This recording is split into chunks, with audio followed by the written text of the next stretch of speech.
Hello and welcome to another edition of Jamaica Magazine. I'm Adrian Atkinson and I'll be your guide on today's journey. We have an informative and engaging program lined up just for you.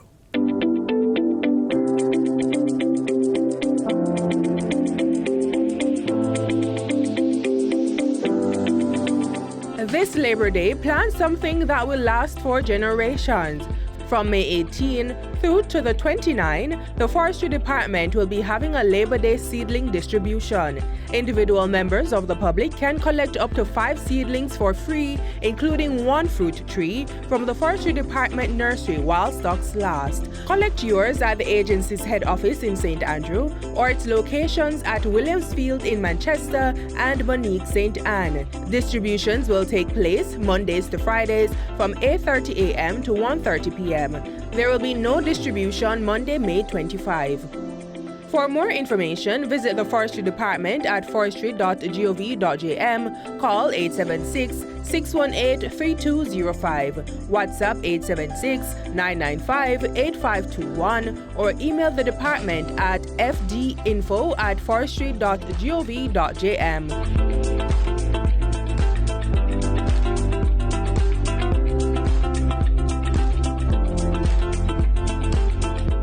Thank you so much for staying with us right here on Jamaica Magazine.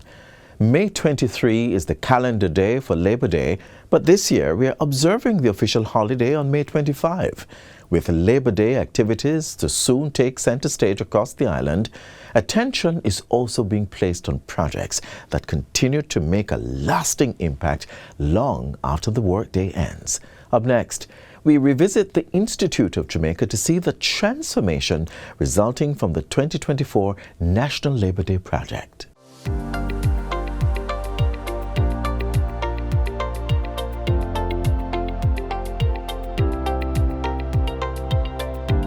What now stands as a renewed and refreshed space once looked very different.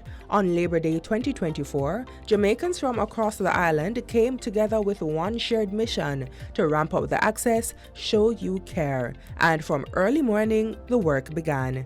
Armed with paintbrushes, tools, and determination, volunteers worked side by side to restore and beautify the space. Government agencies, community members, and private sector partners each played their part in bringing the vision to life. What was the vision?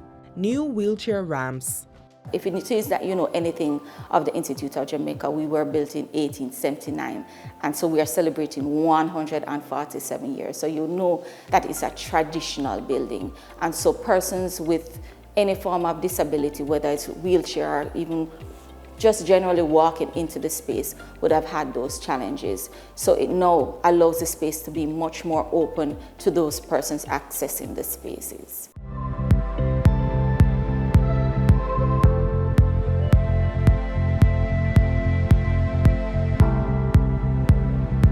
We can now have a diverse range of projects and programs.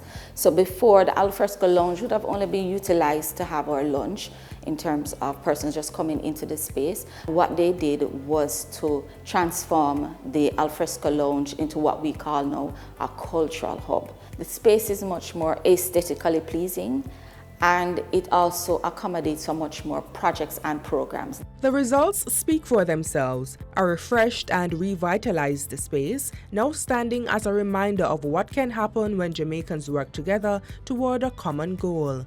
Plans are also in place for an elevator to be installed at the Institute of Jamaica.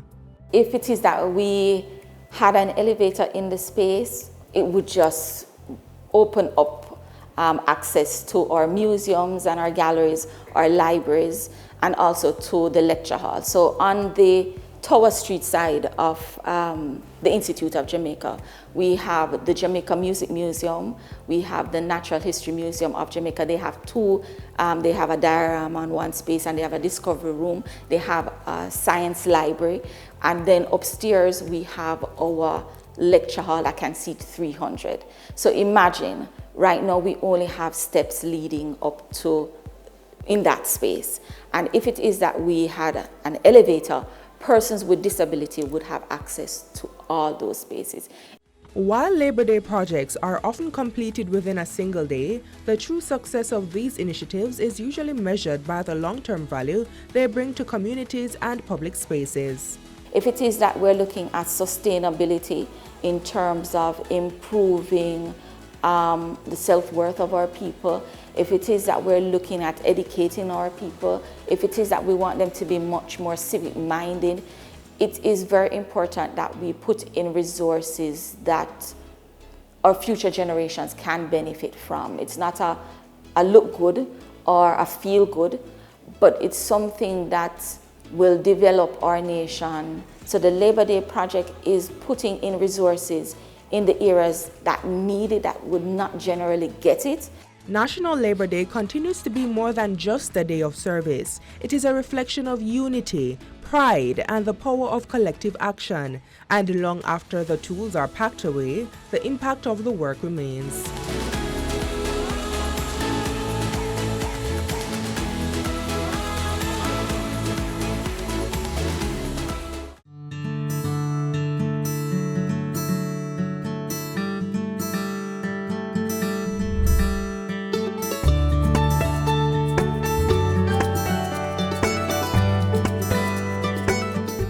As we observe International Arts Education Week, we are reminded that art can do more than inspire creativity.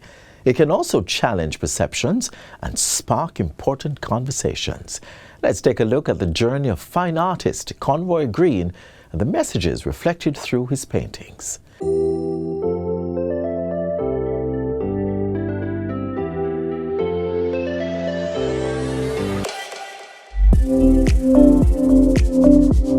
Imagine living in a world where you're oftentimes overlooked.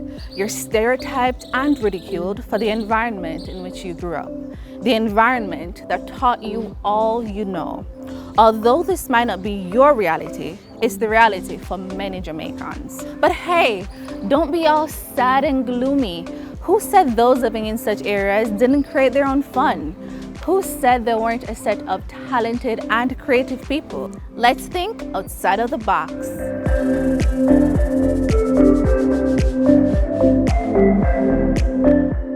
My name is Conroy Green and I'm a Jamaican self-taught fine artist. The inspiration behind this mural piece in Tivoli Gardens came from a friend of mine, O'Neill Cook, aka Coco. He's a resident of the community and he's somebody that loves to give back to the community, mentors children and stuff like that. And he would have told me about the vision to uplift the community after the 2010 incursion. The message I'd love to convey from this mural is Afrocentrism and community comradeship with its beautification and emotional value. The response from the community has been amazing. I feel like a billionaire. Every day working on this piece, the residents, even passerby, they would have expressed their appreciation for what we are doing in the community with art.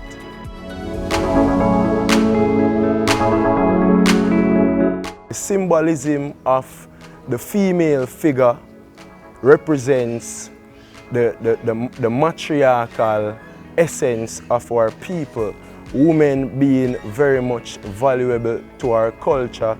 Afrocentrism, as was mentioned before, we are all from a woman. The woman represents Mother Nature, Mother Africa. So we want to bring about that pride amongst our people. They say people live by what they learn, and although we see Conroy now challenging himself by having completed this mural, his first love and what he does daily is painting on canvas. I've been pursuing a career in fine arts for 6 years, but 4 years professionally. Because of the pandemic, I had to search myself to make something of myself. During that period, people never had jobs and stuff like that. So because I was practicing my art, I sought how best I could earn from it. So with painting, I posted my work on social media. My work is comprised of oil paintings. Like this one here, you can see the title of that piece is Mapogo. So basically, Mapogo is the name of a Spartan pride of lions in Africa. 5 brothers of lions. The lion is significantly known to be dominant and so many things. I love lions. This here is acrylic. This is alkebalon. This is actually the canvas piece for the beautiful mural that is painted in Tivoli Gardens. You can find that on Zaki Avenue. I find that over a period of time, growing more passionately about my craft, I now understand that my purpose is to inspire with my art. You'd find that most people would esteem prestigious career paths like lawyers, doctors, police officers. But if we should consider the reality of things, you'd find that most young people, after leaving high school, after leaving college, they're left without a job. So with me pursuing my God-given talent, I want to inspire others to search themselves, to do the things that they love and see how best they can make a living from that. Art plays an important role in self-development on a wide scale. So with us expressing ourselves as creatives, we can inspire our communities at large. With youths in our communities, they can become more resourceful, more productive. So we are leading by example. You know, we as an individual, we can make impacts in our community. We definitely will be looking forward to taking our creative efforts to even outside of Tivoli Gardens. But the mural project is one that is continual. So in the near future, we'll be moving around the community to find buildings to paint. I've learned so much from this experience, the importance of teamwork, the importance of being productive and resourceful, being that we can use our God-given talents. As we say in Jamaica, we turn one hand and make fashion. You know, we can uplift our own lives with what we have, you know, because this is very much evident from the response of the mural and the artwork that is being done in Tivoli Gardens. Challenging society to accept all its people has been a long-awaited aspiration, one that cannot be achieved by just one person breaking the stigma. Let us all take a step to make a change in whichever part of Jamaica we are, in whichever area that interests us. Conroy chose to brush away the stigma by bringing beauty into a place that seemed dull. What will you do next?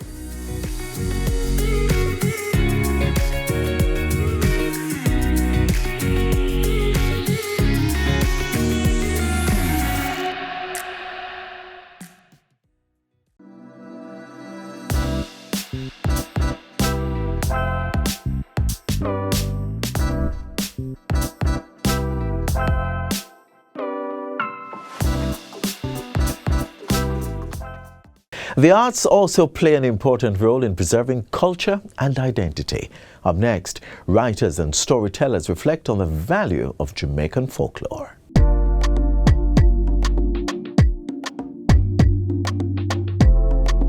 They are stories, beliefs even passed down through generations. We may have believed them at some point and perhaps still today. But one thing for sure is that they help to shape our culture, our way of life. You may have heard about Anansi, Rolling Calf, River Mama, and perhaps Old Haig. But what, if anything, do these stories tell us about ourselves? And are they worthwhile today? Beginning with the cunning and resourceful Anansi, we see a character that will always outsmart his opponent. But there is always a lesson to be learned and laughter being had. Anansi is a very important figure in West Africa. I emphasize that because when I discovered Anansi in other parts of Africa, my mouth dropped to the floor. Maybe he's not as prominent as he is in Ghana from the Akan people. And he's a very important figure. I say that deliberately now because my encounters with elders from Ghana have taught me not to say he's a deity. And that's how I learned to understand Anansi, but he's not a deity. However, at least them don't call him that. We can call him that, they don't call. So let us try to be authentic and true to what we have discovered. Anansi is the marker of wit and wisdom. If you look at any illustration of Anansi from any part of the world, from any culture, from illustrators who have not met, you will see that they pay homage to Anansi's head. It cocked to the side, it have on a hat, it have on something, and it's because his head is full of wisdom. Because the Europeans did not understand the word that meant wit and wisdom, or because them deliberately wicked. Them use all kind of other kind of words that have us thinking that Anansi was a general, but he was the bringer of wisdom. The supreme being gave him wisdom to bring down to earth. Another of our urban legends involved the rolling calf. Stories of a fiery-eyed possessed cow tormenting passers-by at night. Under the cover of darkness, you don't want to be caught at a road crossing. It's where they usually hang out. When a single person is walking and he sees a light appear and coming towards him, a single light coming fast, then that person would, according to the story, would determine that it was a rolling calf. And then if you allow it to catch up with you and you did nothing, it would trample you over, leave you dead on the spot. Now a long time ago, you go to the meat shop and you buy a pound of meat. And a pound of meat having 16 ounces.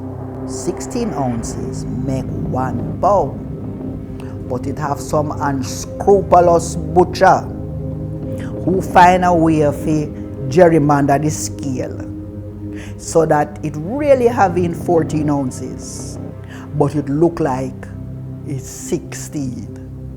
You see all of them butcher there who rob you your 2 ounces of meat, when they're dead, you know, them turn rolling calf. She is half human, half fish, and wholly beautiful, but the story of the River Muma takes different forms. The common one is that the River Muma takes the form of a female who guards a table made of gold, the golden table. That she sits on this golden stool or golden table with everything made of gold, including her comb. And she a comb her hair, her long hair. I have my own interpretation. She a comb her long hair, and when you try to get the golden table or her golden comb, you find yourself dragged underwater. If you should creep up behind them and frighten them, they would drop the golden comb same place, and then you could go and collect it and sell it for a whole lot of money. Or they would dream you in the night. If you didn't dispose of it the same day, they would dream you in the night and tell you that you should carry the comb and throw it back in the stream. There are many versions of the River Muma. People say that she lives in the Bagwalk River. People say that she lives in a St. Mary. And just about, people say she lives on the Martha Brae. And just about anywhere you find a body of water, people say that there is a River Muma there. This witch-like woman is not to be confused with another in Jamaican folklore known as the White Witch of Rosal. Though equally vicious, Old Hag sheds her skin at night to transform into a ball of fire, fly around, and suck the blood of infants. She is often depicted as an old, wrinkled woman during the day who preys on the vulnerable. And she prowls at night. And without the skin, she can fit herself under the door and come inside and feed on the baby. You can either put asifetita, which older Jamaicans will know, and you put it in the baby mold and tie it up in the baby here. And because of how it smells, it repels bad spirit. Stories such as these and many others help to shape the Jamaican family. But some would argue that their significance has diminished with time. Others will tell you that there is value in keeping them alive. And with stories like Anansi having been revealed to have two sides, one seemingly misleading, it begs the question as to how our stories are being passed down and who is manning the safekeeping of this treasure trove so closely linked to our history. If we look at the word folk tales, it will tell us that once upon a time the stories were not valued. Things of the folk. And when we say the folk, we don't mean people who wear pretty clothes and nice shoes and sit down and spooky behind microphone. We mean people who are not very intelligent. That's what it used to mean. We mean people who had not come into civilized life. Them never have electricity. Them just sit down and talk stories of the folk. That's where that word comes from. Over the years, we have come to see how wrong that designation was. And perhaps a better designation is a term I found in South Africa. There may be other situations, other cultures, other jurisdictions in which IKS is known, but I found it in South Africa, and so me give it to them. Indigenous knowledge systems. And it means the wisdom that we come into because of the way we react with our environment, the mountains and the rivers and the birds.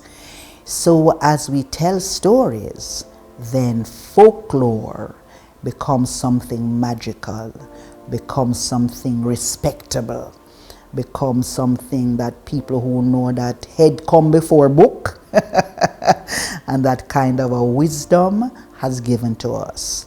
So folklore includes our folk songs, includes our riddles and our proverbs, as well as the stories that we tell about ourselves for ourselves. In those stories, we find that the voiceless, the little people, the oppressed, represented by Anansi, always challenge things bigger than himself. And through that we have learned that there is no obstacle that we cannot surmount. However, as we grow, our culture is infused with others, either by migration and integration or modern technology.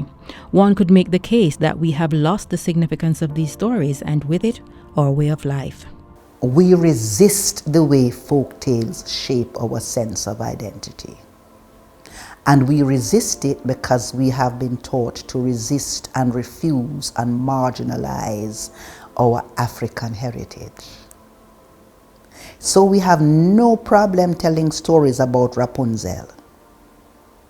We have no problem telling stories about Red Riding Hood and the Three Bears, because you see, culture is not just where you can touch and perform now, you know. It's an evolution of thought and an accumulation of values and beliefs. But in the same way we candidly share other stories, we should move with the same purpose and enthusiasm, if not more. And these purveyors of Jamaican folklore agree that it is the only way to keep the narrative alive.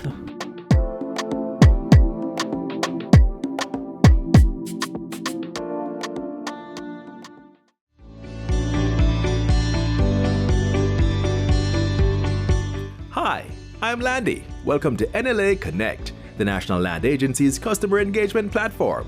NLA Connect is a simple, user-friendly platform designed to help you share your feedback, get support, and updates about land-related matters. Available 24/7, NLA Connect allows you to share suggestions, comments, and commendations, submit queries and report issues, attach files with your requests, track requests and get real-time status updates, connect with NLA client engagement officers, and provide feedback on the service received by the platform. We're making it easier for you to connect with us. You can access NLA Connect via our website, using the kiosk at any of our offices, or scanning the QR code displayed at our locations. Need any help along the way? Check out our FAQs section. It has all the answers you need in one location. NLA Connect, your voice, our priority.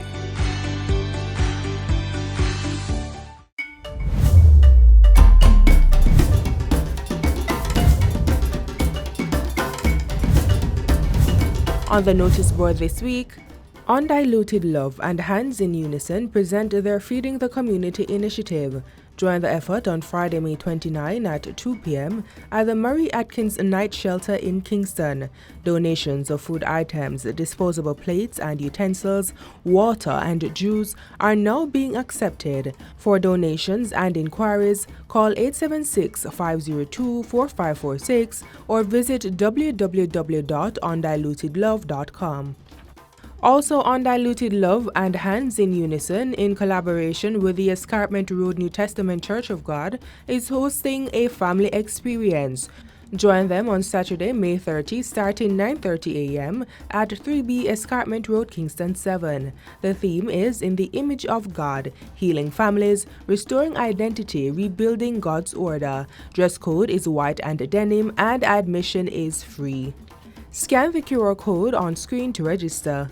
The Jamaica Midlife Health Society invites you to its second webinar titled Heart Health After 35 and Beyond, Keeping the Engine Running for Longevity and Performance. Join the conversation on June 28, 2026, online via Zoom for an enlightening session on cardiovascular health and vitality through midlife and beyond. For registration and more information, visit Jamaica Midlife on Instagram. And that's all for community notices this Saturday. If you have a community event to share on our notice board, give us a call at 876-922-8680 or email jabertha.atkinson@jis.gov.jm.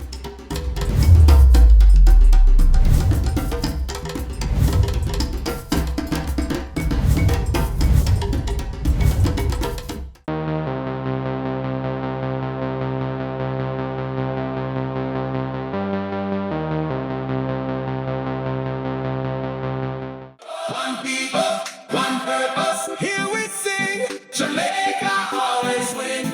Jamaica always win. Jamaica, Monday, May 25 is Labor Day. The focus this year is the restoration of sports, early childhood, and community facilities. Shoulder to shoulder, we keep pushing on. Volunteer individually or pull a group together and register at jis.gov.jm. For more information, contact the Labor Day Secretariat at 876-995-8180 or email laborday@mcges.gov.jm. Make sure to volunteer, cause we are one people. One people, one people, one people. Make the whole world know. Jamaica always wins. Yes, we always win. Always win. We're at the end of today's edition of Jamaica Magazine. You can stay connected with us online at jis.gov.jm and on our social media platforms. On behalf of the entire production team, I'm Adrian Atkinson. Thank you so much for watching and have yourselves a great weekend. This has been a production of the Jamaica Information Service, the voice of Jamaica.